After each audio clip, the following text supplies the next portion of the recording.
የማቴዎስ ወንጌል ምዕራፍ 12 በዚያን ጊዜ ኢየሱስ በሰንበት ቀን በእርሻ መካከል አለፈ። ደቀ መዛሙርቱም ተራቡና እሸት ይቀጥፉ ይበሉም ጀመር። ፈሪሳውያንም አይተው እነሆ ደቀ መዛሙርት በሰንበት ማድረግ ያልተፈቀደውን ያደርጋሉ አሉት። እርሱ ግን እንዲህ አላቸው፣ ዳዊትና ከእርሱ ጋር የነበሩት በተራቡ ጊዜ እርሱ ያደረገውን ወደ እግዚአብሔር ቤት እንደገባ ካህናትም ብቻ እንጂ እርሱና ከእርሱ የነበሩት ሊበሉት ያልተፈቀደውን የመስዋዕቱን ህብስት እንደበላ አላነባችሁምን? ካህናትም በሰንበት በመቅደስ ሰንበትን እንዲያረክሱ ኃጢአትም እንዳይሆንባቸው በሕጉ አላነባችሁምን? ነገር ግን እላችኋለሁ ከመቅደስ የሚበልጥ ከዚህ አለ። ምሕረትን እወዳለሁ መስዋዕትንም አይደለም ያለው ምን እንደሆነ ብታውቁስ ኃጢአት የሌለባቸውን ባልኮንናችሁም ነበር። የሰው ልጅ የሰንበት ጌታ ነውና። ከዚያም አልፎ ወደ ምኩራባቸው ገባ። እነሆም እጁ የሰለለች ሰው ነበረ። ይከሱትም ዘንድ በሰንበት መፈወስ ተፈቅዷልን ብለው ጠየቁት። እርሱ ግን ከእናንተ አንድ በግ ያለው በሰንበት በጉድጓድ ቢወድቅበት ይዞ የማያወጣው ሰው ማን ነው? እንግዲህ ሰው ከበግ ይልቅ እንደምን አይበልጥም? ስለዚህ በሰንበት መልካም መስራት ተፈቅዷል አላቸው። ከዚያም በኋላ ሰውየውን እጅህን ዘርጋ አለው። ዘረጋትም፣ እንደ ሁለተኛይቱም ደህና ሆነች። ፈሪሳውያን ግን ወጥተው እንዴት አድርገው እንዲያጠፉት ተማከሩበት። ኢየሱስም አውቆ ከዚያ ፈቀቅ አለ። ብዙ ሰዎችም ተከተሉት። ሁሉንም ፈወሳቸው፣ እንዳይገልጡትም አዘዛቸው። በነቢዩ በኢሳይያስ የተባለው ይፈጸም ዘንድ እንዲህ ሲል፣ እነሆ የመረጥሁት ብላቴናዬ፣ ነፍሴ ደስ የተሰኘችበት ወዳጄ፣ መንፈሴም በእርሱ ላይ አኖራለሁ። ፍርድንም ለአሕዛብ ያወራል። አይከራከርም፣ አይጮህምም፣ ድምፁንም በአደባባይ የሚሰማ የለም።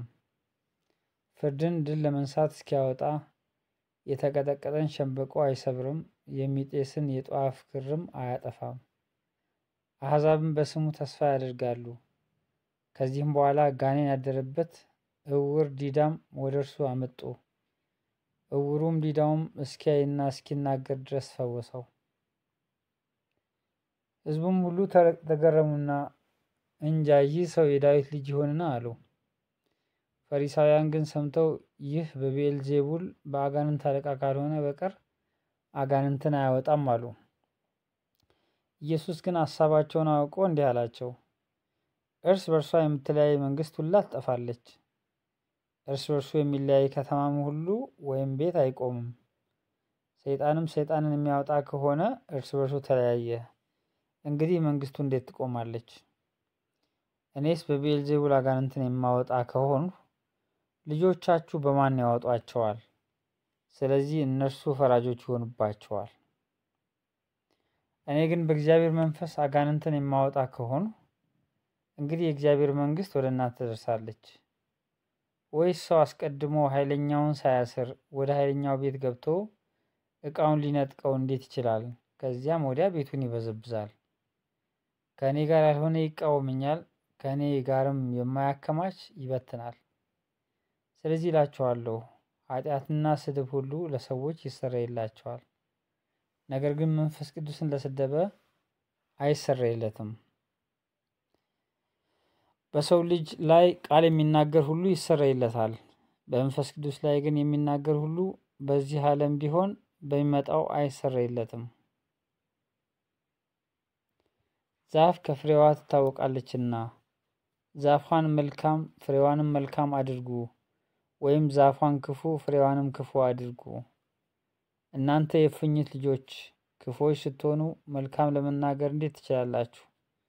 በልብ ሞልቶ ከተረፈው አፍ ይናገራልና። መልካም ሰው ከልቡ መልካም መዝገብ መልካም ነገርን ያወጣል፣ ክፉ ሰውም ከክፉ መዝገብ ክፉ ነገርን ያወጣል። እኔ እላችኋለሁ ሰዎች ስለሚናገሩት ስለ ከንቱ ነገር ሁሉ በፍርድ ቀን መልስ ይሰጡበታል። ከቃልህ የተነሳ ትጸድቃለህና ከቃልም የተነሳ ትኮንናለህ። በዚያን ጊዜ ከጻፎችና ከፈሪሳውያን አንዳንዶቹ መለሱና መምህር ሆይ ከአንተ ምልክት እንድናይ እንወዳለን አሉ። እርሱ ግን መልሶ እንዲህ አላቸው፣ ክፉና አመንዝራ ትውልድ ምልክት ይሻል፣ ከነቢዩም ከዮናስ ምልክት በቀር ምልክት አይሰጠውም። ዮናስ በአሳ አንባሪ ሆድ 3 ቀንና 3 ሌሊት እንደነበረ እንዲሁ የሰው ልጅ በምድር ልብ 3 ቀንና 3 ሌሊት ይኖራል። የነነዌ ሰዎች በፍርድ ቀን ከዚህ ትውልድ ጋር ተነስተው ይፈርዱበታል፣ በዮናስ ስብከት ንስሐ ገብተዋልና፣ እነሆም ከዮናስ የሚበልጥ እዚህ አለ። ንግሥት አዜብ በፍርድ ቀን ከዚህ ትውልድ ጋር ተነስታ ትፈርድበታለች፣ የሰለሞንን ጥበብ ለመስማት ከምድር ዳር መጥታለችና፣ እነሆም ከሰለሞን የሚበልጥ ከዚህ አለ። ርኩስ መንፈስ ግን ከሰው በመጣ ጊዜ እረፍት እየፈለገ ውሃ በሌለበት ቦታ ያልፋል፣ አያገኝምም። በዚያን ጊዜም ወደ መጣሁበት ቤቴ እመለሳለሁ ይላል። ቢመጣም ባዶ ሆኖ ተጠርጎና አጊጦ ያገኘዋል። ከዚያ ወዲያ ይሄድና ከእርሱ የከፉትን 7 ሌሎች አጋንንት ከእርሱ ጋር ይወስዳል፣ ገብተውም በዚያ ይኖራሉ። ለዚያም ሰው ከፊተኛው ይልቅ የኋለኛው ይበስበታል። ለዚህ ክፉ ትውልድ ደግሞ እንዲህ ይሆንበታል። ገናም ለሕዝቡ ሲናገር እነሆ እናቱና ወንድሞቹ ሊነጋገሩት ፈልገው በውጭ ቆመው ነበር። አንዱም እነሆ እናትህና ወንድሞችህ ሊነጋገሩ ፈልገው በውጭ ቆመዋል አለው። እርሱ ግን ለነገረው መልሶ እናቴ ማን ናት? ወንድሞቼስ እነማን ናቸው? አለው።